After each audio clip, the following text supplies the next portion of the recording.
آل النبی ذریعتی وهم الیہ وسیلتی ارجو بہم اعطا غدا بید الیمین صحیفتی یا اہل البیت رسول اللہ حبکم فرض من اللہ فی القرآن انزلہ یکفیکم من عظیم الفخر انکم من لم یصلی علیکم لا صلاۃ لہ۔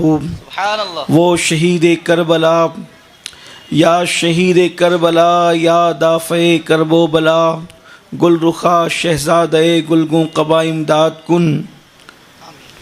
وہ شہید بلا شاہ گلگوں قبا، بے کسے دشت غربت پہ لاکھوں سلام۔ آج کی یہ محفل ذکر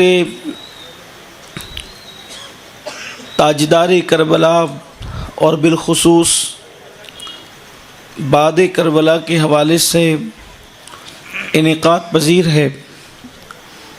یقیناً آپ میں کے اکثر حضرات نے ایک محرم شریف سے 10 محرم الحرام تک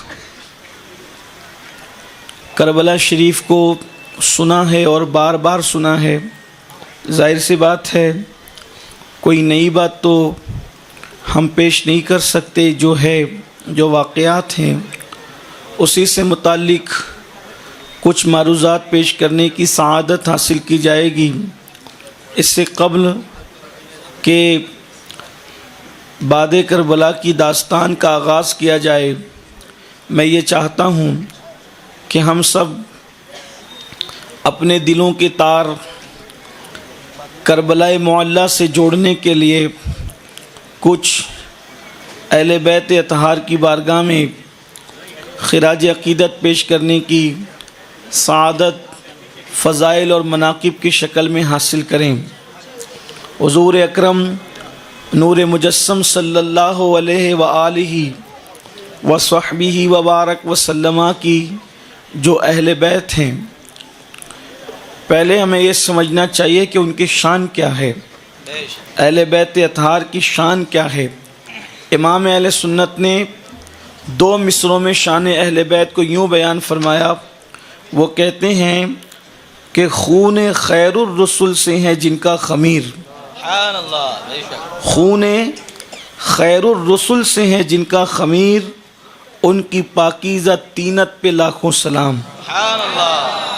آپ تھوڑا سا میں اپنے نوجوان بھائیوں کی توجہ چاہتا ہوں، اس لیے کہ ہمارا جوان ہی ہماری قوم کا سرمایہ ہے۔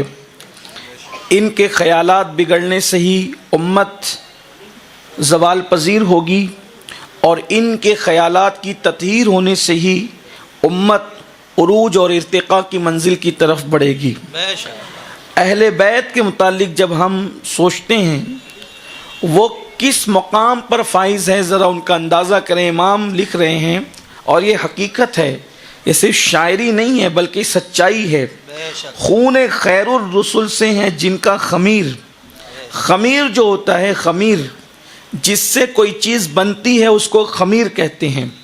جیسے اگر آپ کوئی روٹی تیار کرنا چاہیں تو روٹی کا جو خمیر بنتا ہے وہ آٹے سے بنتا ہے، اور جس آٹے سے بنتا ہے اسی سے وہ روٹی بنتی ہے۔ اگر گیہوں کا آٹا ہے تو روٹی جو ہوگی وہ گیہوں کی ہوگی، باجرہ کا آٹا ہے تو گیہوں وہ روٹی باجرہ کی ہوگی، مکئی کا آٹا ہے تو روٹی مکئی کی ہوگی۔ جیسا خمیر ہوگا، یعنی کہ گیہوں کی روٹی مطلب اس میں گیہوں کا اثر ہے نا، وہ پیس گئی ہے، اس سے خمیر بنا ہے اور اس کے بعد وہ روٹی بن گئی ہے۔ اب امام لکھ رہے ہیں کہ یہ جو اہل بیت بنے ہیں، ان کو بنانے کے لیے جو قدرت نے خمیر تیار فرمایا ہے وہ خون ہے۔ لیکن خون کس کا ہے؟ سب کی اولادیں تو خون ہی سے بنی ہے۔ مثال کے طور پر کوئی پٹھان صاحب کے خون سے بنا، کوئی مغل صاحب کے خون سے بنا، اسی طریقے سے کوئی شیخ صاحب کے خون سے بنا، کوئی اور خون سے بنا۔ سب کے خون الگ الگ ہیں، جو جس نسب سے ہے اس کا خون اس کے باپ داداؤں سے ہے۔ اور جو اہل بیت ہیں تو ان کا خون کسی رسول کے خون سے ہو تو بھی بہت بڑی بات ہے کہ خون رسول بڑی چیز ہے، لیکن صرف رسول کی بات نہیں ہو رہی ہے، خون خیر الرسل جو تمام رسولوں میں سب سے افضل ترین رسول ہے، سبحان اللہ، اس رسول کے خون سے جن کا خمیر بنا ہے انہیں اہل بیت اطہار کہتے ہیں۔ سبحان اللہ، سبحان اللہ، سبحان اب آپ اللہ۔ اندازہ فرمائیں، جس کی نالین کا مقابلہ اللہ کے رسول صلی اللہ علیہ وآلہ وسلم اگر اونٹ کی بنی ہوئی نالین ایک لمحے کے لیے اپنے پیر اقدس میں ڈال لیں، اپنے قدم ناز میں ڈال لیں، تو اس نالین کا مقابلہ دنیا کی کوئی نعمت نہیں کر سکتی۔ اللہ اکبر، جب ان کی نالین کی یہ شان ہے کہ جو سر پہ رکھنے کو مل جائے نالے پاک حضور، تو پھر کہیں گے کہ ہاں تاجدار ہم بھی ہیں۔ ایک طرف دنیا کے تاج موجود ہو، ایک طرف نالے مصطفیٰ موجود ہو، دنیا کے تمام تاج مصطفیٰ جان رحمت کی نال کا مقابلہ نہیں کر سکتے۔ آپ بتائیں، جب نال کا مقابلہ نہیں ہو سکتا تو اس آل کا جس میں خون خیر الرسل موجود۔ سبحان اللہ، نعرہ تکبیر، نعرہ رسالت، عظمت مصطفیٰ۔ خون خیر الرسل سے ہے جن کا خمیر، ان کی پاکیزہ طینت پہ لاکھوں سلام، وہ خیر الرسل کے خون سے بنے ہیں۔ اللہ اکبر، صرف ایک روایت آپ کے سامنے پیش کرنا چاہتا ہوں، اور خون خیر الرسل کیا ہے؟ اللہ اکبر، ایک مرتبہ میرے آقا علیہ السلام کا خون ایک کٹورے میں موجود ہے، اس لیے کہ اللہ کے حبیب صلی اللہ علیہ وآلہ وسلم نے گویا کہ حجامہ فرمایا ہے اور خون نکالا گیا ہے، خون نکلا ہے، خون نکلنے کے بعد وہ موجود ہے۔ ایک صحابی آتے ہیں، عرض کرتے ہیں یا رسول اللہ صلی اللہ علیہ وآلہ وسلم میرا سلام قبول فرمائے۔ سلام پیش کرتے ہیں، آقا فرماتے ہیں یہ خون رکھا ہے، اس کو لے جا کر کے ایسی جگہ ڈال دو جہاں کسی کا پیر نہ پڑنے پائے۔ وہ صحابی لے کر کے چلے، ادھر ادھر دیکھا، کچھ سوچا ہوگا، اس کے بعد اس خون کو پی لیا۔ پینے کے بعد لوٹتے ہیں، یاد رکھنا سب کا خون ناپاک ہے، جسم سے نکل گیا ناپاک، بلکہ ایسا ناپاک ہے خون کہ اگر جسم سے نکل جائے تو وضو کو توڑ دیتا ہے۔ اسی لیے کوئی کسی کا خون نہیں پی سکتا، خود کا خون بھی نہیں پی سکتے، حرام ہے۔ ہمارے فقہائے احناف کے نزدیک بڑی اس معاملے کے اندر سختی برتی گئی ہے کہ حرام فرمایا خون کو، اور صرف فقہائے احناف ہی نہیں بلکہ یہ خون تو قرآن کی نص سے حرام ہے۔ قرآن مقدس نے دم کو حرام فرمایا، خون کو حرام فرمایا ہے، اس میں فقہا کا اختلاف بھی نہیں ہے۔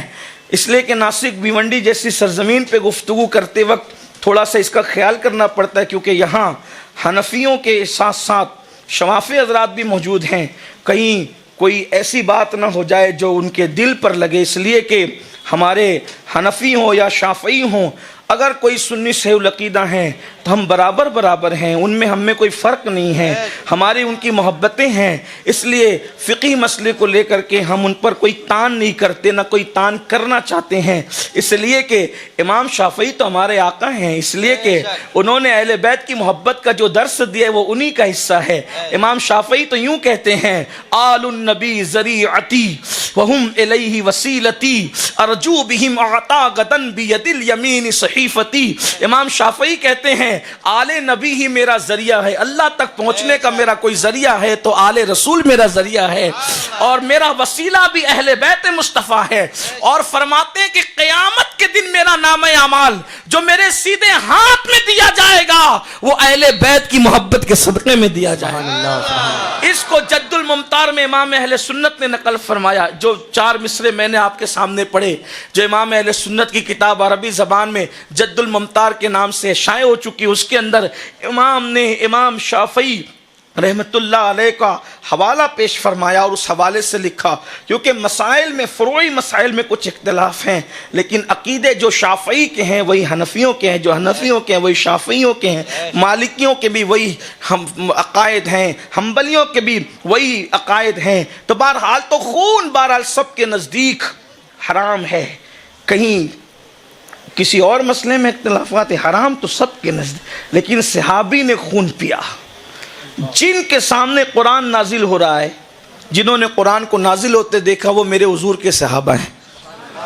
اسی لیے ہم صحابہ کے بھی غلام ہیں، اور ہم سنیوں کا مقدر تو یہ ہے کہ ہمارے دو ہاتھ قدرت نے اسی لیے دیے کہ ایک ہاتھ میں صحابہ کا دامن ہے اور ایک ہاتھ میں اہل بیت کا دامن ہے، اور ہم حضور کے ہر صحابی کا احترام اپنے اوپر فرض جانتے ہیں، ہر صحابی کا احترام۔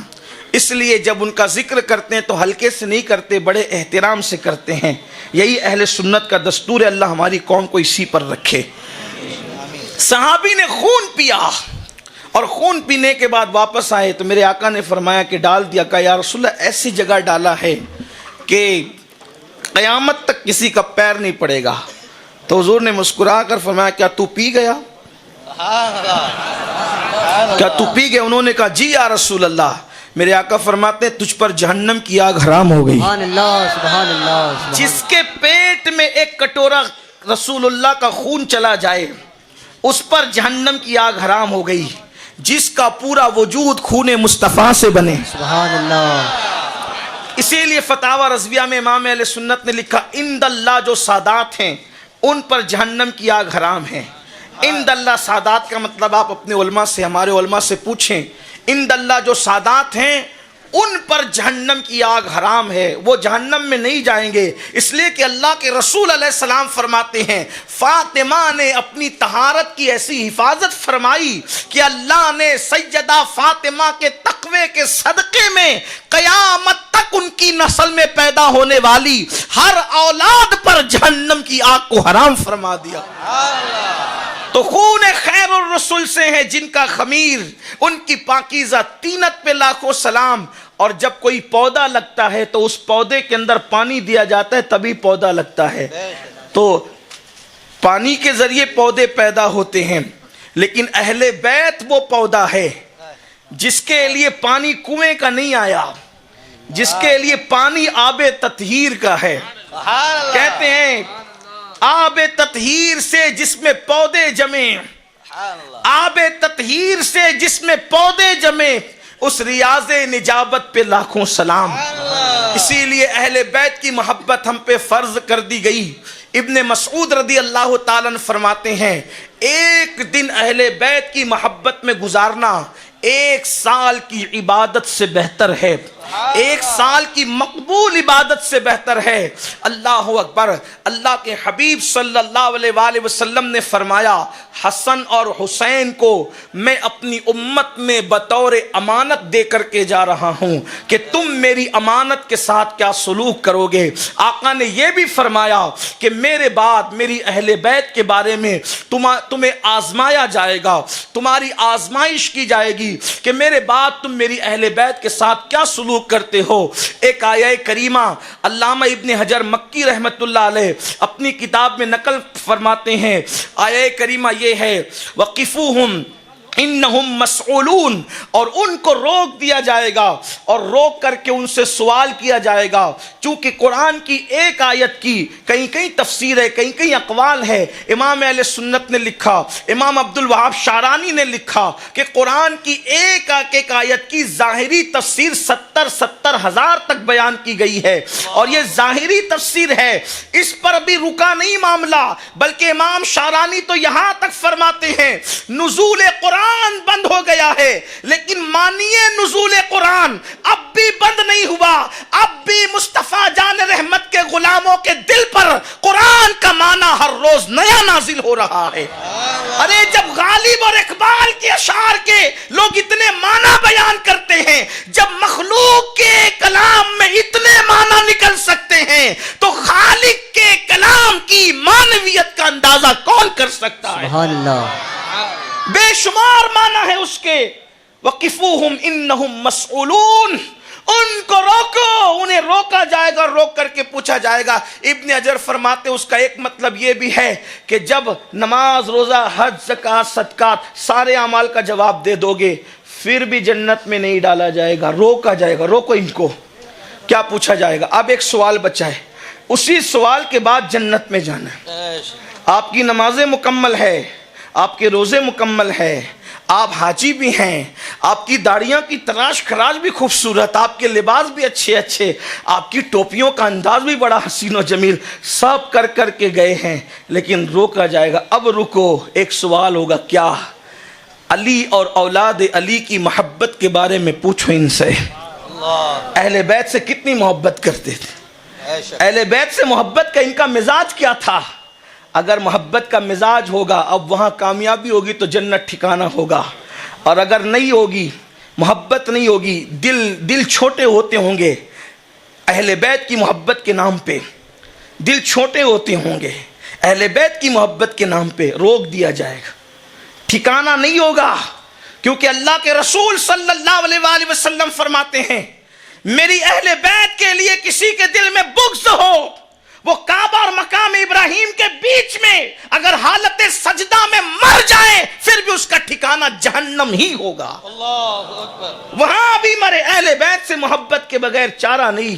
اللہ کے رسول علیہ السلام نے تو یہاں تک فرمایا، آقا ارشاد فرماتے ہیں، ترمذی شریف کی حدیث ہے کہ جو مجھ سے اور میری اہل بیت سے محبت کرے گا جنت کے اس درجے میں وہ رکھا جائے گا جس درجے میں میں محمد الرسول اللہ رہوں گا۔ گویا کہ حضور جنت کے جس درجے میں ہے اس درجے میں۔ ترمذی شریف اٹھا کر دیکھیں، ایک بات اور سن لیں، پھر بات آگے بڑھتی ہے کہ اہل بیت کے ساتھ ہوا کیا۔ آپ جو سننے آئے اس کا ذکر، لیکن بطور تمہید، علامہ نقی علی خان امام المتکلمین جو اعلیٰ حضرت کے والد بھی اور استاد بھی ہیں، وہ فرماتے ہیں حدیث پاک لکھتے ہوئے کہ آقا علیہ السلام نے فرمایا، ان سے پہلے امام اہل سنت کی ایک روایت لے لیں، ارات الادب میں امام نے ایک حدیث لکھی، آقا فرماتے ہیں محفل میں کوئی آئے، توجہ کرنا، اس کا مفہوم پیش کر رہا ہوں تھوڑی سی کچھ تشریح کے ساتھ، محفل میں کوئی آئے، تمہاری مرضی، تم اٹھ کر کھڑے ہو نہ ہو، لیکن جب میری اولاد کو آتے دیکھو تو ان کے لیے اٹھ کر کے کھڑے ہو جائیں۔ سبحان اللہ۔ اللہ کے رسول علیہ السلام نے فرمایا، بلکہ آقا نے یہاں تک ارات الادب میں امام اہل سنت نے حدیث نقل فرمایا کہ میری آل کو پیچھے کر کے آگے مت بڑھنا، ہمیشہ ان کے پیچھے رہنا، جس دن تم ان کے آگے بڑھو گے اللہ تمہیں رسوا فرما دے گا، اللہ تمہیں ذلیل فرما دے گا، ان سے آگے بھی نہ بڑھنا، بلکہ یہاں تک فرمایا ان کو سکھانا نہیں، ان سے سیکھنا، ان کی استادی نہ کرنا، ان کی شاگردی کرنا، ان کو اپنا پیرو نہ بنانا، ان کی پیروی کرنا۔ پوری رات الادب اٹھا کر کے دیکھ لیں، فضائل اہل بیت پر ایسے جو ہے وہ ماشاءاللہ نور کی کرنیں جو ہے وہ چھن چھن کر اس کتاب سے نکل رہی ہے۔ تو یہ امام اہل سنت نے لکھا، اور حضرت قاضی شہاب الدین دولت آبادی رحمت اللہ تعالی علیہ جو مخدوم اشرف جہانگیر سمنانی کے خلیفہ ہیں اور اپنے دور کے بہت بڑے مفسر ہیں، انہوں نے بھی فرمایا کہ کسی کو بھی دیکھو تمہاری اپنی مرضی ہے کھڑے ہونا یا مت ہونا، لیکن جب آل رسول کو دیکھو ان کے لیے اٹھ کر کھڑے ہو جایا کرو۔ کیوں؟ امام المتکلمین حدیث لکھ رہے ہیں، فرماتے ہیں جو میری آل کو دیکھ کر گھمنڈ اور تکبر کی وجہ سے ان کے لیے کھڑے نہ ہوا، اللہ اس کو لا علاج بیماری میں مبتلا فرما دے گا، اللہ اس کو لا علاج بیماری کا شکار کر دے گا۔ اب یہ بات بیان کرتے اب آپ کو پوچھتا ہوں کہ جن کو دیکھ کر کھڑے نہ ہونے والا لا علاج بیماری میں مبتلا ہوگا، جن کو پیچھے کر کے آگے جانے والا رسوا ہوگا، تو یزید اور یزیدیوں کا انجام کیا ہوا؟ اللہ اکبر اللہ۔ لوگ کہتے ہیں یزید کا انجام کیا ہوا، ہم نے کہا وہ انجام جو ہوا وہ تو قیامت میں نظر آئے گا۔ حدیث پاک میں آئے اللہ کے رسول علیہ السلام فرماتے ہیں پوری دنیا پر جتنا عذاب ہوگا اس کا نصف اور آدھا عذاب قاتلان حسین پر ہوگا۔ اللہ کے رسول علیہ السلام فرماتے ہیں کہ میرے اللہ نے وحی نازل فرمائی مجھ پر، جبریل یہ لے کر کے آئے کہ یا رسول اللہ جناب یحییٰ علیہ السلام کو جس نے جو ہے وہ یحییٰ علیہ السلام کو جس نے قتل کیا، شہید کیا، اس کے بعد یحییٰ علیہ السلام کے کفارے میں اور ان کے بدلے میں ہم نے 70,000 لوگوں کو قتل کروایا۔ لیکن جب حسین کو شہید کیا جائے گا تو ان کے بدلے میں 70,000 اور مزید 70,000 یعنی 1,40,000 کو ان کے بدلے میں قتل کیا جائے گا۔ امام علی مقام کی شان یہ، تو کربلا کے میدان میں امام علی مقام نے ہر قسم کا امتحان دیا، آپ بھوکے بھی رہے، پیاسے بھی رہے، مسافر بھی رہے، گھر لٹایا، بعد میں سر کٹا دیا۔ جب آپ کی شہادت ہو گئی، یہ گفتگو آپ نے اپنے علماء مشائخ سے خطبہ سے سنی۔ آپ کی شہادت کے بعد ابن حجر مکی کی آپ روایت سن لیں، اسی طریقے سے جو وہ صاحب آئین قیامت علامہ حسن بریلوی کی، اسی طریقے سے سر الشہادتین میں شاہ عبدالعزیز، اسی طریقے سے ابن الجوزی نے بھی، اسی طریقے سے خاتم الحفاظ علامہ جلال الدین سیوطی رحمۃ اللہ تعالی علیہ نے بھی، میرے آقا صلی اللہ علیہ وآلہ وسلم کے دیوانوں، اس طرح سے کئی کتابوں میں یہ بات لکھی گئی کہ جب امام علی مقام کی شہادت ہو گئی تو اس وقت شہادت کے بعد دوپہر کے وقت شہادت ہوئی تھی، عین دوپہر میں، جبکہ سورج مکمل طور پر آب و تاب کے ساتھ چمک رہا تھا، لیکن شہادت حسین کا اثر سورج پر یہ پڑا، ادھر شہادت امام حسین ہوئی، ادھر سورج کو گہن لگ گیا، اور ایسا گہنا گیا سورج کہ دن کے وقت تارے نظر آنے لگے، اندھیرا چھا گیا، اندھیرا چھا گیا۔ ام المومنین سیدہ ام سلمہ رضی اللہ تعالیٰ عنہ وہ مدینہ منورہ میں تھی، فرمایا میں نے جنات کے رونے کی آواز سنی، میں نے جنات کے نوحہ کرنے کی آواز سنی۔ فرماتی ہیں جنات کے رونے کی آواز یا تو میں نے رسول اللہ کے وصال کے وقت سنی تھی، یا پھر میں نے 61 ہجری کی 10 محرم کو سنی، تو میں نے اپنی کنیز کو بھیجا کہ جا دیکھ کیا حالات ہے، ذرا معلومات لے کر آ۔ جب معلومات کی گئی تو پتہ چلا کہ 10ویں محرم کو جو مدینہ منورہ میں جنات رو رہے تھے، ان کے نوحے کی جو آواز سنی گئی تھی، اس لیے کہ اس دن امام علی مقام کو شہید کر دیا گیا۔ امام علی مقام کی شہادت کے متعلق لوگ کہتے ہیں آخر کیا خاص بات ہے کہ لوگ اس کو اتنے اہتمام سے بیان کرتے ہیں؟ ہم کہتے ہیں اور بھی تو شہادتیں ہوئیں، لیکن ان شہادتوں پر کوئی ایسا اثر اس دنیا کے اندر ہوا ہو تو بتائیں، کہ سورج کو گہن لگا ہو، دن میں تارے نظر آئے ہوں۔ اسی طریقے سے بیت المقدس میں جہاں پتھر ہٹایا جاتا وہاں سے تازہ خون نظر آتا، یہ سب اہل سنت کی کتب میں ہے۔ ابن کثیر کو آپ اٹھا کر کے دیکھیں، اتنا بڑا جو ہے وہ مورخ اور مفسر ہے، جو ابن تیمیہ کا ڈائریکٹ شاگرد ہیں، اور ان کی باتوں پر جو ہے سبھی اعتماد کرتے ہیں۔ ابن کثیر نے اپنی کتاب البدایہ والنہایہ میں لکھا کہ امام علی مقام کی شہادت کا اثر دنیا پہ کیا ہوا۔ اسی طریقے سے صاحب کشاف علامہ زمخشری نے جو ہے ایک روایت لکھی، اس روایت کو تاج الشریعہ نے بھی اپنی کتاب جو ہے وہ ہجرت رسول کے باب میں جو ہے وہ نقل فرمایا کہ اللہ کے رسول علیہ الصلاۃ والسلام جب ہجرت کے لیے تشریف لے گئے تو ام معبد نام کی ایک خاتون تھی، اس خاتون کے یہاں اللہ کے رسول نے کچھ دیر قیام فرمایا، اور جب قیام فرمایا تو حضور علیہ السلام نے وہاں وضو کیا اور کلی فرمائی۔ جب وضو کر کے حضور نے کلی فرمائی اور وضو فرمایا تو اس مقام سے تو حضور تشریف لے گئے، پھر اس مقام پر ام معبد نے دیکھا کہ ایک پودا نمودار ہوا، اور وہ پودا ایسا نمودار ہوا کہ اس کی کوئی کوالٹی نہ تھی، یعنی کہ کوئی قسم نہ تھی، اس کی کوئی قسم، یعنی اس کو یہ نہیں کہہ سکتے تھے کہ یہ آم کا ہے یا املی کا ہے یا کھجور کا ہے، اس کی کوئی قسم نہ تھی، کوئی نام ہی اس کو نہیں دے سکتے تھے، وہ ایک عجیب سا، کیونکہ پودے بیجوں سے بنتے ہیں اور یہ حضور کی مبارک کلی کا اثر تھا، تو اس لیے اب اس کی کوئی قسم نہیں تھی، کوئی برادری نہیں تھی۔ یاد رکھنا یہ حضور کا معجزہ ہے، یہ حضور کے معجزے سے وہ درخت پیدا ہوا، تو اس درخت کا نام ام معبد نے خود رکھا، کیا رکھا؟ شجر مبارکہ، برکت والا درخت، اور اس کے پتے بھی بالکل عجیب سے تھے، اس کو بھی کوئی نام نہیں دیا گیا، اس کی ڈالیاں بھی عجیب سی تھی۔ فرماتی ہیں ام معبد کی پوتی یہ بیان کر رہی ہیں کہ پھر وہ درخت کا پھل کھایا جاتا، اور اس پھل کی برکت یہ تھی کہ اگر پیاسا کھاتا تو پیاس ختم ہو جاتی، بھوکا کھاتا تو بھوک ختم ہو جاتی، بیمار کھاتا تو اس کو شفا مل جاتا، بکریاں بیمار ہوتی تو اس کی پتیاں کھلائی جاتی، بکریاں شفا یاب ہو جاتی، اور جب بکریاں وہ پتیاں کھاتی تو وہ اتنا دودھ دیتی تھی کہ اور بکریاں نہیں دے سکتی تھی۔ اس درخت کی شان ہی تھی، اس کو شجر مبارکہ کے نام سے تاریخ میں یاد کیا گیا ہے۔ اللہ اکبر۔ تو فرماتی ہیں ایک دن ایسا ہوا کہ اس کے پھل جو ہے وہ جھڑ گئے اور اس کی جگہ کانٹے نکل کر کے آ گئے تو ہم پریشان ہوئے. تو پتہ چلا کہ اس درخت میں یہ جو تبدیلی آئی ہے اس لیے آئی کہ اس دن اللہ کے رسول کا وصال ہو گیا. آقا کریم نے جب وصال فرمایا، لوگ کہتے ہیں کسی کے جینے مرنے سے دنیا میں کچھ نہیں ہوتا. لوگوں کو پتہ ہونا چاہیے کہ سب جنس یہ سب مرے، کچھ ہو یا نہ ہو، لیکن اہل اللہ جب دنیا سے جاتے ہیں تو کچھ ضرور ہوتا ہے. عالم ربانی دنیا سے جائے تو کچھ ضرور ہوتا ہے، اللہ کا ولی جائے تو کچھ ضرور ہوتا ہے، اللہ کا برگزیدہ بندہ جائے تو کچھ ضرور ہوتا ہے. اب آپ وہ نشانی دیکھیں یا نہ دیکھیں یہ آپ کے اپنے معاملات ہیں، لیکن آپ انکار نہیں کر سکتے. تو جو رسول اللہ صلی اللہ علیہ وآلہ وسلم کے وصال کا اثر درخت پہ یہ ہوا. پھر کہا کہ کچھ دن تک تو اس میں ویسی کیفیت رہی، پھر وہ پتے جو جھڑ گئے تھے، پھل جھڑ گئے تھے، کانٹے نکل آئے تھے.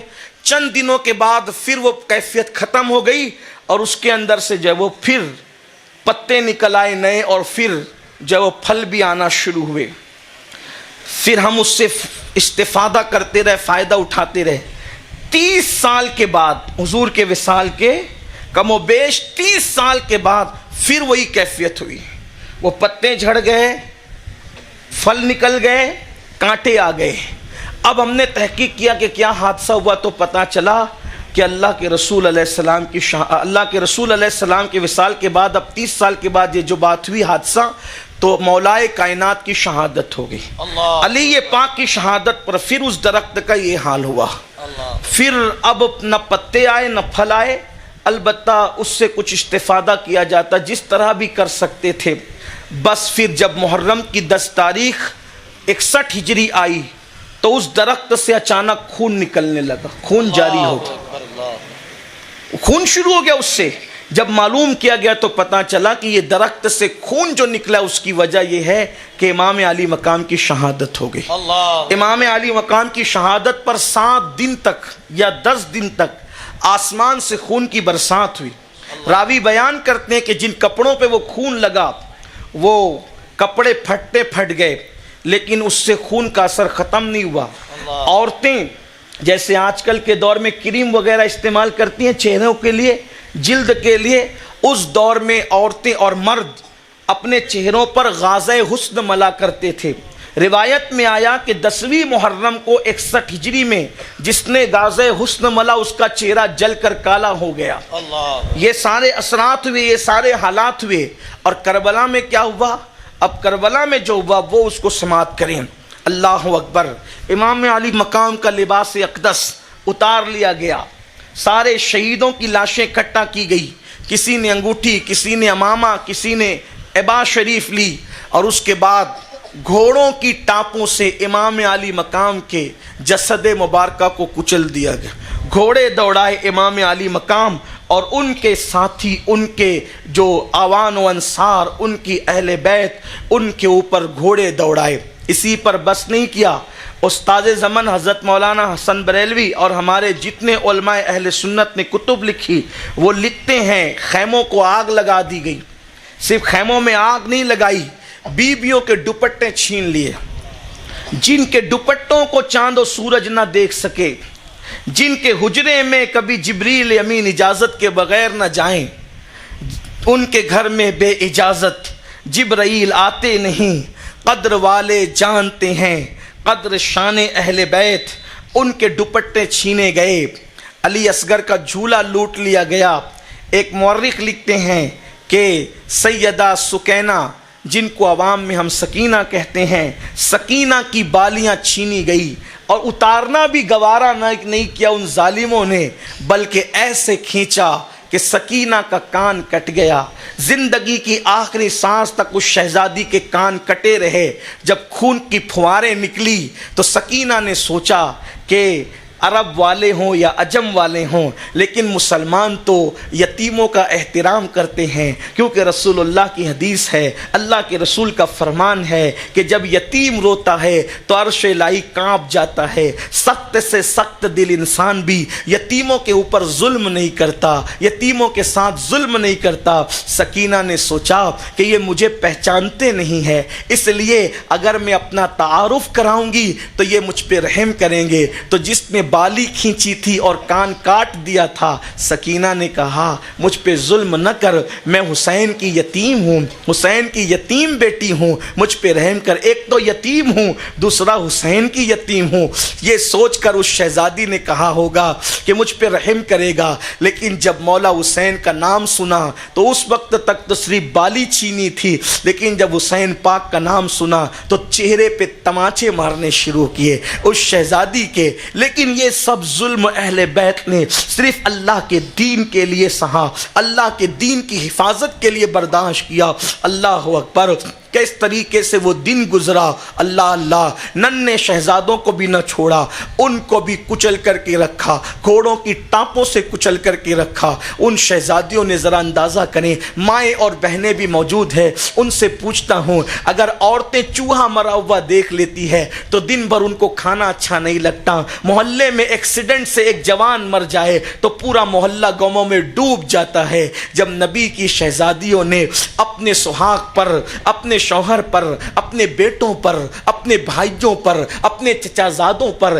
جب گھوڑوں کو دوڑتے دیکھا ہوگا تو ان کے دل پر کیا گزری ہوگی۔ پھر ان کے خیمے جلا دیے گئے، خیموں کو آگ لگا دی گئی، ان کے دوپٹے چھین لیے گئے۔ اسی پر بس نہیں، مورخ بیان کرتے ہیں، اللہ اکبر، حمید بن مسلم، یہ یزیدیوں کے لشکر میں ایک شخص ہے، اس نے یہ منظر دیکھا، اس کے دل میں رحم پیدا ہو گیا۔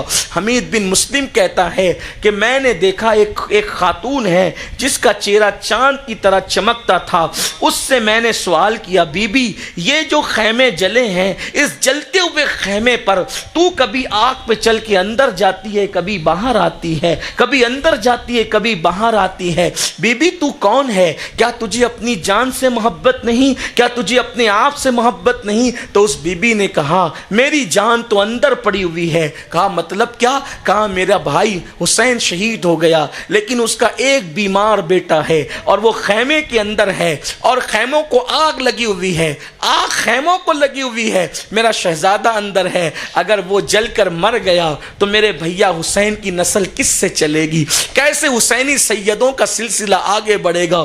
حمید بن مسلم کہتا ہے ایسے میں نے دیکھا، پھر اس بیمار کو اس نے آگ پہ چل کر اپنے کندھوں پر اٹھا کر کے خیمے کے باہر کیا۔ اللہ اکبر، آپ جانتے ہیں یہ بھی تاریخ میں آتا ہے جب سیدہ زینب، سیدہ شہر بانو، سیدہ رباب، سیدہ ام اسحاق، سیدہ لیلی، سیدہ سکینہ، سیدہ ام کلثوم، یہ خواتین، مقدس خواتین جب ریت پر آئیں اور ان کو سر پہ ڈالنے کے لیے کوئی چادر نظر نہ آئی تو یہاں تک ہمارے مورخین نے لکھا ہے کہ سیدہ زینب نے خیمے کا جو جلا ہوا ٹکڑا تھا اس کو بجھا کر ریت سے اپنے سر پہ رکھ لیا اور فرمایا اب بھی بے پردگی کی اسلام تمہیں اجازت نہیں دیتا۔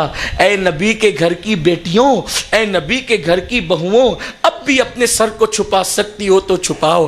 آپ اندازہ کریں اس مقام پر پہنچ کر انسان کیا سوچتا ہے۔ آج کسی بھیک مانگنے والے کی بیٹی بھی جلے ہوئے خیمے کی تناب سے اپنے سر کو نہیں چھپاتی، لیکن علی کی بیٹی، رسول اللہ کی نواسی، جو رسول اللہ کی گود میں کھیل کر بڑی ہوئی تھی، جس نے صرف 7 سے 8 سال کی عمر میں پورا قرآن ختم کیا تھا، مولا علی کی ڈائریکٹ شاگردہ تھی تفسیر قرآن کے فن کے اندر۔ اللہ اکبر، کوفہ میں سب سے پہلے جس نے قرآن کی تفسیر عورتوں میں بیان کی وہ سیدہ زینب کی ذات ہے۔ حضور علیہ السلام نے ان کا نام زینب رکھا تھا۔ زینب کا مطلب سب سے ہٹ کر، زینب کا مطلب یونیک، زینب کا مطلب اپنے باپ کی زینت۔ اس طریقے سے اگر اس کو پڑھے اس ترتیب سے، زین اب اپنے باپ کی زینت۔ اللہ اکبر، یہ شان کی وہ خاتون تھی سیدہ زینب پاک۔ اللہ اللہ، اپنے سر پر خیمے کا جلا ہوا حصہ ڈالا اور پھر شہربانو سیدہ نے کہا بی بی کٹے ہوئے لاشیں ہیں، تازہ لاشیں ہیں، کہیں کوئی درندہ اٹھا کر کے نہ لے جائیں۔ رات سیاہ ہوتی جا رہی ہے، درندوں کے دھاڑنے کی، چلانے کی آوازیں آ رہی ہے۔ بی بی پاک یہ لاشوں کو کون حفاظت کرے گا، اس کی محافظت کون کرے گا؟ ایک ہی بچہ بچا ہوا ہے، وہ بھی بیمار ہے، اٹھنے کی طاقت نہیں رکھتا۔ سیدہ زینب نے کہا ان کی حفاظت میں کروں گی، اور اس کے بعد آپ نے سوچا کوئی ہتھیار لے لوں۔ ہتھیار ڈھونڈا تو وہاں ہتھیار کہاں تھے، سب تو لوٹ کے لے جا چکے تھے۔ اللہ اکبر، امام زین العابدین کا بستر تک وہ چھین کر لے گئے تھے۔ ان کے ظلم کی داستان کوئی چھوٹی موٹی داستان نہیں ہے، ان کے ظلم کی داستان کا حال یہ ہے، بیمار کے نیچے کا بستر بھی چھین کر لے گئے، ننھے سے بچے کا جھولا بھی اٹھا کر کے لے گئے۔ اللہ اللہ، تو سیدہ پاک نے جب ہتھیار ڈھونڈنا چاہا، ایک ٹوٹا ہوا خنجر جو زمین کربلا میں جنگ کے درمیان کسی کا گرا پڑا ہوگا وہ مل گیا۔ ٹوٹا خنجر لے کر سیدہ زینب جو ہے وہ اپنے بھائی کے لاشے کا پہرا دینے لگی، اپنے بھائی کے لاشے کا اور دیگر شہداء کے لاشے کا پہرا دینے لگے۔ سیدہ زینب جو ہے وہ کٹی ہوئی لاشوں میں جب اپنے بھائی کو دیکھا، امام حسین کو، برداشت نہ ہو سکا، پھوٹ پھوٹ کے رونے لگی۔ لیکن چونکہ سردار قافلہ، سالار قافلہ وہی تھی، سیدہ زینب فرماتی ہیں ابھی وہ روتے ہوئے ان لاشوں کا پہرا دے رہی تھی کہ ایک لاش سے کسی کے سسکیوں کی آواز آئی، کسی کے رونے کی آواز آئی۔ سیدہ نے سوچا کون رو رہا ہے؟ جب آواز پر توجہ دی تو آواز یوں آ رہی تھی، بابا آپ کہاں چلے گئے تھے؟ بابا میں آپ کو ڈھونڈ رہی تھی۔ اس طریقے کی آواز آ رہی تھی۔ سیدہ زینب نے سوچا اندھیرے میں کون اپنے بابا سے گفتگو کر رہا ہے؟ جب توجہ کی تو دیکھا ایک لاشے پر سیدہ سکینہ جو ہے لپٹ لپٹ کر کے اپنے بابا پر رو رہی ہے، گفتگو فرما رہی ہے۔